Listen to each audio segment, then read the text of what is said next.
इस सीरीज़ का दूसरा पार्ट है। अगर आपने पहला पार्ट नहीं देखा है तो पहले उसे ज़रूर देख लीजिए। तो चलिए अब शुरू करते हैं इस कहानी को। अगर वीडियो पसंद आए तो लाइक और सब्सक्राइब ज़रूर कर देना यार, और हाँ, एक कमेंट भी कर देना। मैं आपका नाम अपने नेक्स्ट कमेंट में ज़रूर लूँगी, तो जल्दी से कर। आसन अपने भाई को ढूंढते ढूंढते घर के अंदर आई और जैसे ही उसने कपड़ों की अलमारी खोली वो एकदम से जम गई, क्योंकि अंदर उसका सौतेला पिता और उसकी रखेल मिस्ट्रेस छुपे हुए थे। उस पल आसन की पूरी दुनिया हिल गई। उस रात वो औरत साफ साफ कह रही थी, मैं उसके पहली पत्नी के बच्चों का ख्याल नहीं रखूंगी। और ये सब ताम आसन चुपचाप सुन रही थी, अंधेरे में टूटी हुई। अब उसके पास कोई रास्ता नहीं था, उसे वो घर छोड़ना ही पड़ा। अगले दिन आसन अपनी दादी के घर पहुंची, इस उम्मीद में टाइम शायद अब मुझे यहाँ रहने की जगह मिल जाए। लेकिन यहाँ भी उसके लिए जगह नहीं थी, कोई अलग कमरा नहीं। उसे किचन में सोना पड़ा और उसका मामा वो बार बार दबाव डाल रहा था, फैक्ट्री में काम कर। लेकिन अगर आसन ऐसा करती तो उसका कवि बनने का सपना वही खत्म हो जाता। कुछ समय बाद टाइम आसन वापस अपने सौतेले पिता के घर गई, और जो उसने वहाँ देखा उसने उसके दिल के आखिरी टुकड़े भी तोड़ दिए। उसकी माँ की याद में लगी तस्वीर मेमोरियल, वो औरत उसे दीवार से उतार रही थी। अब आसन पूरी तरह टूट चुकी थी। उसकी माँ नहीं रही, उसका घर छिन गया, और अब उसकी माँ की यादें भी मिटाई जा रही थी। इस बार वो चुप नहीं रही। उसने अपने सौतेले पिता के सामने खड़े होकर कहा, इतने सालों से मैंने तुम्हारे लिए काम किया है, मेरी पढ़ाई के पैसे, बच्चों की देखभाल, सबका हिसाब दो। तुमने वादा किया था मुझे कॉलेज भेजने का, वो पैसे कहाँ है? लेकिन उसके पास देने के लिए कुछ भी नहीं था, जेब में एक पैसा तक नहीं। और ऊपर से वो औरत मिस्ट्रेस बीच में आकर बोलने लगी, तुम्हें कुछ नहीं मिलेगा। अब आसन के पास कोई नहीं बचा था, सिर्फ एक नाम, ग्वानिक। आसन भागकर उसके पास गई और रोते हुए सब कुछ बता दिया। मेरे पास अब कोई जगह नहीं है मामा, मुझे फैक्ट्री भेजना चाहते हैं, मेरा सपना खत्म हो रहा है। ग्वानिक वो भी बेबस था, वो उसे अपने घर भी नहीं ले जा सकता था। धीरे धीरे आसन का कॉलेज जाने का सपना, कवि बनने का सपना, सब टूटने लगा। और अब उसके दिल में गुस्सा भर गया, ग्वानिक के लिए भी। उसने कहा, तुमने वादा किया था ना कि तुम मुझे सब कुछ दोगे, चांद तारे तोड़ कर लाओगे, अब कुछ करो। यह सुनकर ग्वानिक ने उसे कसकर गले लगा लिया और दोनों फूट फूट कर रोने लगे। और फिर टास उसी दर्द और गुस्से में उन्होंने एक पागलपन भरा फैसला लिया। घर लौटकर आसन ने उस औरत के कपड़े पहन लिए और उसके गहने भी उठा लिए। लेकिन ये चोरी नहीं थी, उसके लिए ये उसका हक था। टाइम वो पैसे जो उसे कभी मिले ही नहीं। भागने से पहले आसन एक चीज़ लेना नहीं भूली, अपनी माँ की तस्वीर, क्योंकि वही उसकी आखिरी याद थी। दूसरी तरफ ग्वानिक भी खाली हाथ नहीं आया, उसने अपनी दादी के गहने चुरा लिए। हाँ, वो डर रहा था, उसके हाथ कांप रहे थे, लेकिन आसन के लिए वो कुछ भी कर सकता था। दोनों ने मिलकर फैसला किया, अब हम यहाँ नहीं रहेंगे, हम नाव से मेनलैंड भाग जाएंगे और फिर कभी पीछे मुड़कर नहीं देखेंगे। अब उनका एक ही वादा था, अब जिएंगे भी साथ और मरेंगे भी साथ। अगली सुबह वो दोनों जहाज़ पर चढ़ गए, लेकिन स्टाफ ने उनके आईडी और रेजिडेंस कार्ड मांगे और उनके पास कुछ भी नहीं था। अब शक बढ़ने लगा, ये दोनों नाबालिग तो नहीं। तभी टाइम ग्वानिक ने सोचा एक अंगूठी देकर रिश्वत दे दे, लेकिन आसन ने तुरंत उसे रोक दिया और गुस्से में बोली, अगर शक है तो हमें समुद्र में फेंक दो। उसकी हिम्मत देखकर स्टाफ भी हैरान रह गया। फिर उसने पूछा, तुम दोनों एक दूसरे के क्या लगते हो? आसन ने बिना सोचे जवाब दिया, हम पति पत्नी हैं। और फिर टाइम वो ग्वानिक का हाथ पकड़कर उसे वहाँ से ले गई, जैसे कुछ हुआ ही नहीं। आखिरकार वो मेनलैंड पहुँच गए। सबसे पहले वो एक गोल्ड शॉप गए ताकि गहने बेचकर पैसे मिल सके, लेकिन दुकान वाले को शक हो गया ये गहने चोरी के हैं और उसने खरीदने से मना कर दिया। रात हो चुकी थी, उनके पास कोई जगह नहीं थी। वो एक मोटेल में गए और आसन ने कहा, हमारा वॉलेट चोरी हो गया, हमारे पास कोई आईडी नहीं है। फिर उसने अपनी सिल्वर रिंग निकाल कर कहा, ये ले लो और हमें एक कमरा दे दो। तभी वहाँ खड़ी मालिक की पत्नी आगे आई और बोली, कोई बात नहीं, तुम कल पैसे दे देना।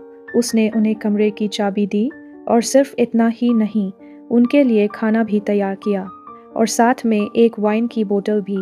रात को मोटेल की मालकिन बार बार कह रही थी, सब कुछ फ्री है, चिंता मत करो। लेकिन अगली सुबह सब कुछ बदल चुका था। कमरे का माहौल अजीब था, पंखा टूटा हुआ पड़ा था और ग्वानिक सबसे पहले उठा। जैसे ही उसने बिल देखा, उसके होश उड़ गए। 6,40,001। लेकिन कल तो सब फ्री था। तभी उसे एक और झटका लगा, उनका गहनों वाला बैग गायब था। अब दोनों भागकर नीचे गए और मालिक से पूछा, हमारा बैग कहाँ है? लेकिन टाइम मालिक ने उल्टा उन पर ही शक करना शुरू कर दिया। तुम लोग खुद ही कुछ गड़बड़ कर रहे हो। और उसकी पत्नी टाइम, वो भी झूठ बोलने लगी। मैंने तो इनके पास कोई बैग देखा ही नहीं। इतना ही नहीं, मालिक ने धमकी दी, पुलिस बुलाऊंगा। देखते हैं जेजू आइलैंड से भागे हुए लोगों का क्या होता है। सुनकर ग्वानिक के दिमाग में एक सवाल आया, इसे कैसे पता कि हम जेजू से हैं? और तभी सच्चाई सामने आ गई। इसने ही हमारा बैग चुराया है और उसी में हमारे टिकट्स देखकर सब पता चला। अब दोनों समझ चुके थे, ये सब पहले से प्लान था। कल रात उन्होंने जानबूझकर शराब दी, कमरा गर्म रखा ताकि ये दोनों गहरी नींद में सो जाएं और वो आराम से बैग चुरा सकें। लेकिन जब उन्होंने सब सामने रखा, मालिक फिर भी बोला, सबूत कहाँ है? अब आसन और ग्वानिक फंस चुके थे, बिना पैसे, बिना सामान। टाइम, वो दोनों पूरी तरह बर्बाद हो सकते थे। दोनों एक कोने में बैठकर सोचने लगे, अब क्या करें? तभी उन्होंने देखा, एक और औरत मोटेल में आई कमरा लेने के लिए और वही मालिक मैडम टॉम उसके साथ भी वही मीठी बातें करने लगे जैसे कल रात इनके साथ की थी। और तभी आसन और गुआनिक को समझ आ गया, ये लोग सिर्फ हमारे साथ नहीं, हर किसी के साथ यही करते हैं। अब सवाल ये था, क्या वो अपना सामान वापस ले पाएंगे? जैसे ही मोटेल की मालकिन वहां से गई, टासन और गुआनिक चुपके से उस नई औरत के कमरे में घुस गए। उन्होंने उसे तुरंत चेतावनी दी, शराब मत पीना, अगर तुम सो गई तो सब कुछ खो दोगी, और रात भर लाइट बंद करना। वो औरत घबरा गई, लेकिन उसने उनकी बात मान ली। उस रात कमरे की लाइट पूरी रात जलती रही और इसकी वजह से वो चालाक मालिक मैडम कुछ भी नहीं कर पाए। मजबूर होकर उन्हें जल्दी सोना पड़ा। थोड़ी देर बाद आसन और गुआनिक ने मौका देखा और चुपके से उनके कमरे में घुस गए। उनका एक ही मिशन था, अपना बैग वापस लेना। लेकिन उन्होंने पूरा कमरा छान मारा, फिर भी बैग नहीं मिला। अब गुआनिक के पास कोई और रास्ता नहीं था। उसने उनका मनी बॉक्स उठाने का फैसला किया। वो धीरे धीरे बाहर निकल ही रहा था। तभी आसन की नज़र पड़ी उस छोटी लड़की पर। उसके बालों में आसन की माँ की हेयरपिन थी। वो पल थॉम्स आसन के लिए सिर्फ कहना नहीं था, वो उसकी माँ की आखिरी निशानी थी। उसने धीरे से वो हेयरपिन निकालने की कोशिश की, लेकिन तभी वो लड़की जाग गई और जोर से चीख पड़ी। गुआनिक तुरंत भागने में कामयाब हो गया, लेकिन आसन पकड़ी गई। अब गुआनिक के सामने सबसे बड़ा फैसला था, खुद बच जाऊं या आसन को बचाऊं। और उसने क्या किया, वो वापस लौट आया। आसन के पकड़े जाने के बाद गुआनिक भाग सकता था, लेकिन उसने ऐसा नहीं किया। उसने रास्ते में ही मनी बॉक्स फेंक दिया और सीधे उस मालिक मैडम पर टूट पड़ा। इसके बाद दोनों को पकड़ लिया गया और सीधे पुलिस स्टेशन ले जाया गया। पुलिस वालों को पहले से ही शक था, क्योंकि उसी सुबह टेस गुआनिक के घर से मिसिंग रिपोर्ट आई थी और उसका डिस्क्रिप्शन भी बड़ा अजीब था। एक लंबा हैंडसम लड़का और उसके साथ एक छोटी तेज तरार लड़की। बस पुलिस तुरंत समझ गई, ये वही दोनों हैं। जैसे ही खबर मिली, गुआनिक की माँ तुरंत वहां पहुंची। लेकिन उसे सबसे ज्यादा चिंता किस चीज़ की थी? गहनों की, क्योंकि उनमें एक बहुत कीमती चीज़ थी, सोने का मेंढक गोल्डन फ्रॉग। उधर मोटेल वाली औरत टाज गहने लेकर फिर से गोल्ड शॉप पहुंची, लेकिन इस बार दुकानदार समझ गया ये गहने इसके नहीं है, क्योंकि एक दिन पहले ही वही गहने एक और लड़का लड़की बेचने आए थे। उसने तुरंत मना कर दिया। अब टाइम गुआनिक की माँ सीधा उस मोटेल पहुंच गई और गुस्से में उसने उनका कमरा तोड़ फोड़ दिया। वो बार बार चिल्ला रही थी, मेरा गोल्डन टोड, मेंढक वापस करो, मैं चली जाऊंगी। लेकिन मोटेल वाली औरत हंसने लगी और बोली, वो टोड नहीं, फ्रॉग था। से ही मोटेल वाली औरत ने कहा, वो फ्रॉग था, बस यही सुनना था गुआनिक की माँ को, क्योंकि तब अब सच सामने आ चुका था। उसने खुद मान लिया था कि गोल्डन फ्रॉग उसी ने चुराया है। अब वो बच नहीं सकती थी, क्योंकि वहाँ पुलिस भी मौजूद थी और ये कोई पहली बार नहीं था। वो पहले भी 10 बार ये चोरी कर चुकी थी। आखिरकार आसन और गुआनिक को उनका बैग वापस मिल गया। लेकिन उनकी ज़िंदगी आसान नहीं हुई। ग्वानिक की माँ उन्हें वापस आइलैंड जेजू ले आई। इस घटना के बाद आसन को स्कूल से निकाल दिया गया। टाइम उसका सपना, कॉलेज जाने का, कवि बनने का, सब वही खत्म हो गया। अब उसके पास सिर्फ आंसू थे। घर लौटते ही टाइम उसका मामा गुस्से से भर गया। उसने आसन को डांटा, तूने पूरे परिवार की इज्जत मिट्टी में मिला दी। एक बार फिर उसने वही बात दोहराई, अब तू फैक्ट्री में काम करेगी। कभी कभी गलत फैसले की सजा सिर्फ हमें नहीं, हमारे सपनों को भी भुगतनी पड़ती है। अब आसन पूरी तरह अकेली पड़ चुकी थी। हर कोई उसे ही दोष दे रहा था, ग्वानिक की जिंदगी खराब करने के लिए। और दूसरी तरफ ग्वानिक की हालत भी आसान नहीं थी, लेकिन किस्मत से उसे स्कूल से निकाला नहीं गया। उसने अपने परिवार से साफ कह दिया, मैं आसन से शादी करूंगा। लेकिन जवाब क्या मिला? एक अनाथ लड़की जिसने पढ़ाई भी पूरी नहीं की, उसे बहू कौन बनाएगा? अगले दिन ग्वानिक की माँ सीधे आसन के पास आ गई। उसका लहजा मीठा था, लेकिन बातें बहुत भारी। ग्वानिक से दूर हो जाओ, उसकी ज़िंदगी बर्बाद मत करो। और फिर उसने एक और सच बताया, अगर तुम नहीं आई होती तो ग्वानिक आज एक स्पोर्ट्स मेडलिस्ट होता। यह सुनकर आसन पूरी तरह टूट गई। पहली बार एहसास हुआ, पिछले 10 सालों में ग्वानिक ने कभी अपने सपनों की बात ही नहीं की। उसे ये भी नहीं पता था कि वो इतना अच्छा खिलाड़ी था। अब ग्वानिक की माँ ने आखिरी बार किया, अगर तुम उसके साथ रही तो वो अपना परिवार, अपना भविष्य सब खो देगा। क्या तुम उससे ये सब छीनना चाहती हो? अब आसन के अंदर तूफान था। एक तरफ उसका प्यार, दूसरी तरफ ग्वानिक का भविष्य। और वो पहली बार डर गई कि शायद वो सच में उसकी ज़िंदगी बर्बाद कर रही है। उसी रात ग्वानिक आसन के घर आया। उसके हाथ में कुछ था, एक शादी का प्रस्ताव। अब आसन के दिल और दिमाग में सिर्फ एक ही बात घूम रही थी, ग्वानिक की माँ की बातें और उसका भविष्य। उसके मामा भी यही सोच रहे थे, क्या ग्वानिक का परिवार इस लड़की को अपनाएगा? खासकर उसकी दादी, जो एक शमन थी। वो पहले से ही मानती थी कि आसन पर उसकी माँ की आत्मा का साया है। और फिर टाइम आसन अचानक घर से बाहर भाग गई। उसने एक बहुत बड़ा फैसला ले लिया था। उसने ग्वानिक का प्रपोजल ठुकरा दिया। और सिर्फ इतना ही नहीं, वो बार बार कहने लगी, मैं तुमसे शादी नहीं करूँगी, मैं किसी अमीर, हैंडसम और बेहतर परिवार वाले लड़के से शादी करूँगी। ये सुनकर ग्वानिक टूट गया। कुछ दिनों बाद आसन को एक अरेंज्ड ब्लाइंड डेट पर भेजा गया था। उम्र में बड़ा, हाल ही में डिवोर्स्ड और बहुत अमीर जहाज़ों का मालिक। लेकिन जैसे ही आसन ने उसे देखा, उसका दिल और भी भारी हो गया। वो आदमी घमंडी था, पुरुषवादी सोच वाला था और आसन को एक पत्नी नहीं, एक नौकरानी की तरह देखता था। और सबसे दर्दनाक बात, उसके पहले से 2 बच्चे भी थे। आसन समझ गई, ये शादी नहीं, एक और जेल थी। लेकिन उसके पास कोई और रास्ता नहीं था। टाइम वो सोच रही थी, अगर मैं यहाँ चली गई तो शायद ग्वानिक मुझसे दूर हो जाएगा। इधर गांव में लोग गुस्से में थे, औरतें बात कर रही थी, इस लड़की की ज़िंदगी बर्बाद हो रही है, ग्वानिक का परिवार उसे निकालने की कोशिश कर रहा है। और तभी ग्वानिक वापस आया। उसने सब बातें सुन ली। वो बिना देर किए सीधा आसन के मामा के घर गया और अपने हाथों में लेकर आया बहुत सारी मछलियाँ, आबलोनियो क्रॉकर।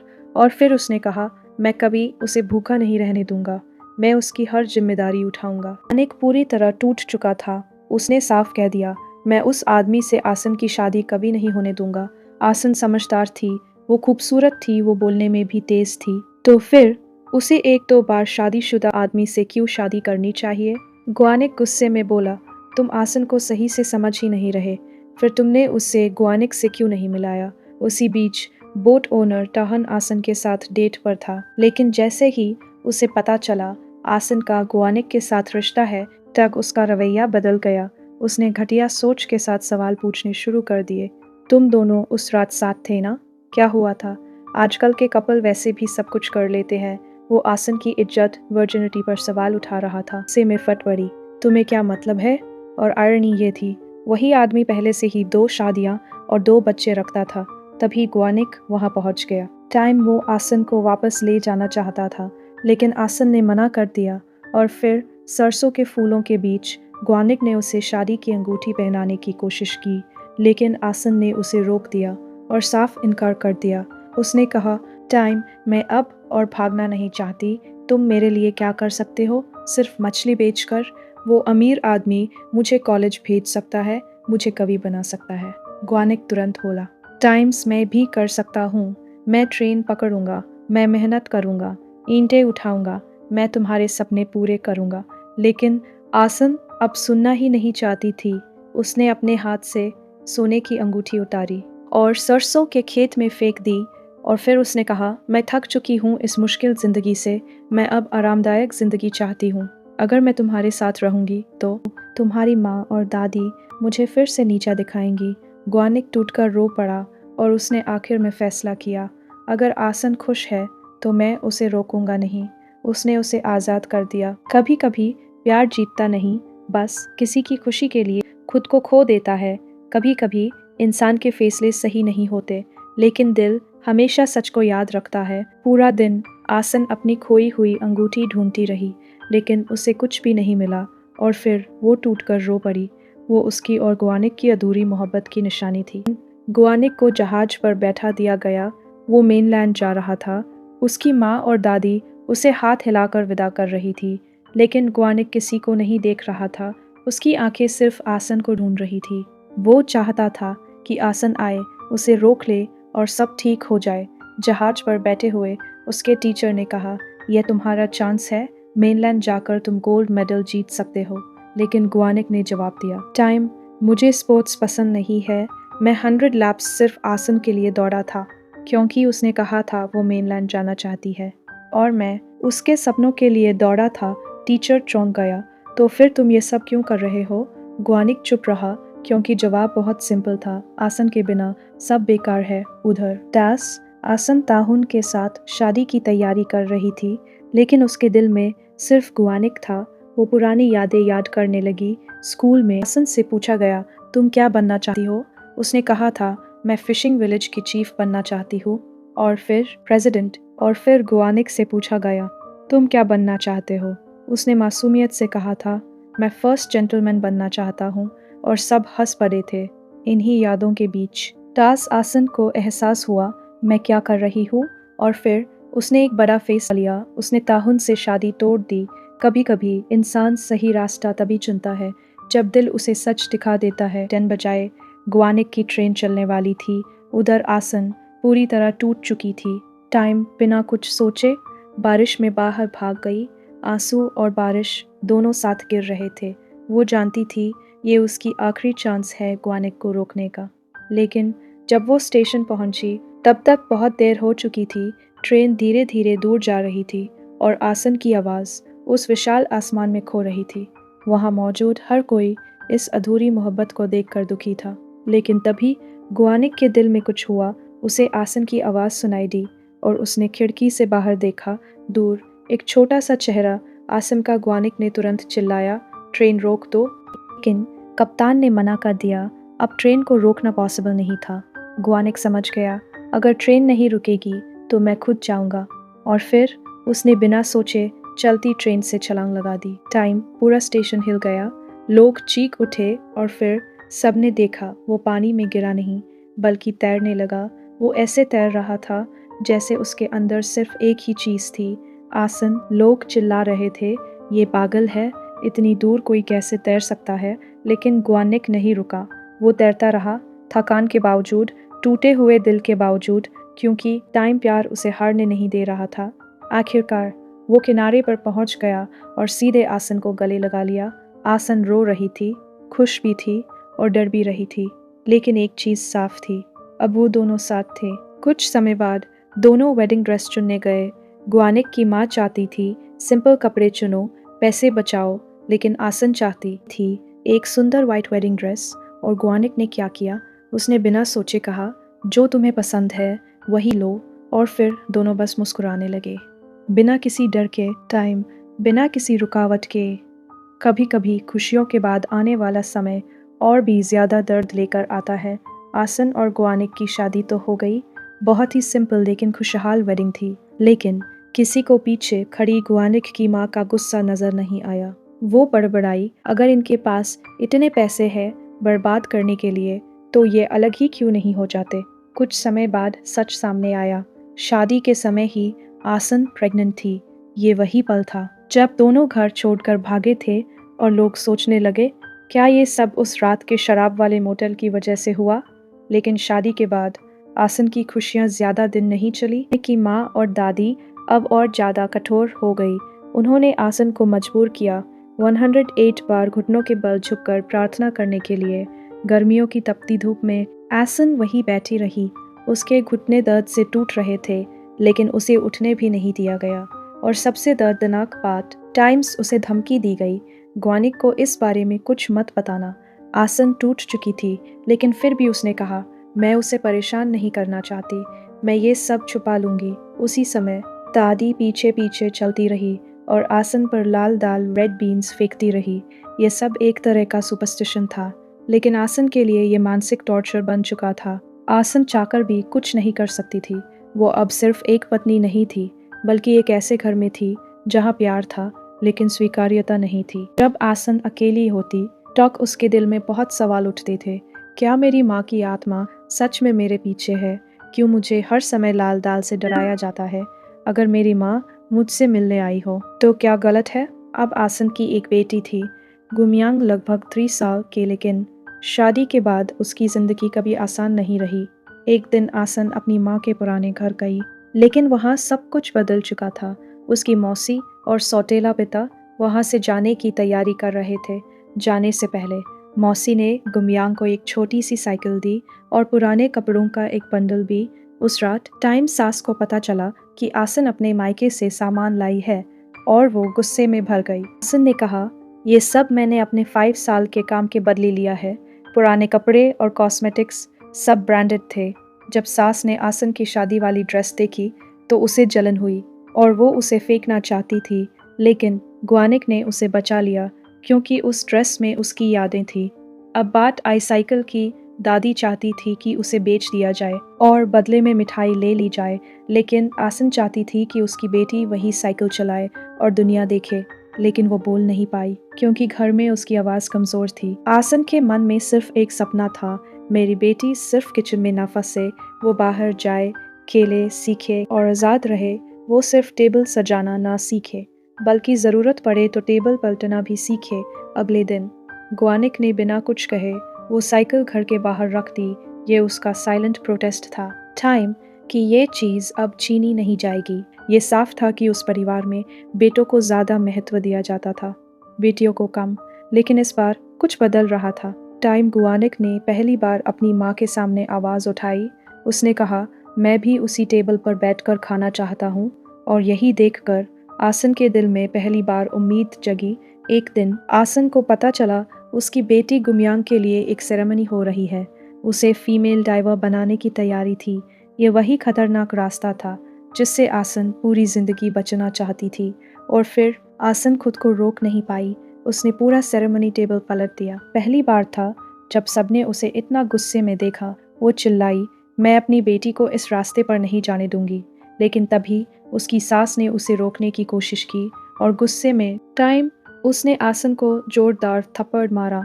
उसी समय टाइम ग्वानिक घर लौट आया और उसने अपनी माँ और दादी से साफ कहा, आसन यहाँ बहू बनकर नहीं, मेरे साथ रहने आई है। अब हम एक अलग घर में रहेंगे। और फिर उसने आसन का हाथ पकड़ा और घर छोड़ दिया। टाइम ये सिर्फ घर छोड़ना नहीं था, ये एक पुरानी सोच से आज़ादी थी। अब उनका नया घर था, छोटा लेकिन अपना। अब वो एक असली परिवार बन चुके थे। अब नियम नहीं थे, अब डर नहीं था, सिर्फ प्यार और फ्रीडम थी। गुमयांग को क्या पसंद था? बीन्स और स्क्विड। और अब हर बार आसन और ग्वानिक वही लाते थे। 10 साल पहले ग्वानिक आसन के लिए मछली लाता था, अब अपनी बेटी के लिए स्क्विड लाता था। एक दिन किराए का दिन था, लेकिन उनके पास पैसे नहीं थे। ग्वानिक सोच ही रहा था कि लैंडलॉर्ड को क्या बोले। तभी लैंडलॉर्ड ने कहा, तुम्हारा किराया कोई और पहले ही चुका गया है। कभी कभी सबसे बड़ा खतरा बाहर का नहीं होता, बल्कि वो इंसान होता है जिस पर हम भरोसा करते हैं। अब आसन और ग्वानिक की जिंदगी धीरे धीरे स्थिर हो रही थी। लैंडलॉर्ड ने भी मदद करनी शुरू कर दी थी और कहा था, अगर तुम समय पर किराया देते रहोगे तो मैं तुम्हें और मदद दूंगा। कभी कभी वो उन्हें खाना भी दे देता था, लेकिन असली मदद वहाँ से आई जहाँ से किसी ने उम्मीद नहीं की थी। कहा, आसन ने बहुत कुछ सहा है, अब उसकी मदद करनी चाहिए। धीरे धीरे लोग आसन को पसंद करने लगे। पड़ोस की औरतें उसे खाना भेजती थी।